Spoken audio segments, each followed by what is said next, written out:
মোশাররফ করিম এবং রুবেনা রেজা জুঁই বাংলাদেশের গুণী দুই অভিনয় শিল্পী। বাস্তব জীবনেও জুটি তারা। তবে সম্প্রতি এই ছবিটি ভাইরাল হয়েছে নেট দুনিয়ায়। দর্শকরা ভেবেছেন তাদের আসল বিয়ের ছবি এটি, তবে জানা গেছে এটি একটি নাটকের দৃশ্য। সামাজিক যোগাযোগ মাধ্যমে ভাইরাল হওয়া ছবিটিতে অসংখ্য কমেন্ট পড়ে। দর্শকদের ভালোবাসা সিক্ত হন তারা। তাদের সহকর্মী মনিরা মিঠু জানান, ভাবি তোমাকে একদম নতুন বইয়ের মতো লাগছে। মোশাররফ করিম একজন ভার্সেটাইল অভিনেতা।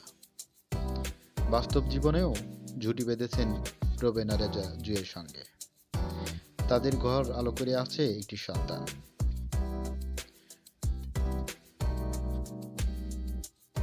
এরকম আরো গসিপ পেতে সাবস্ক্রাইব করুন আমাদের চ্যানেলটি এবং বেল আইকন বাজিয়ে পাশেই থাকুন।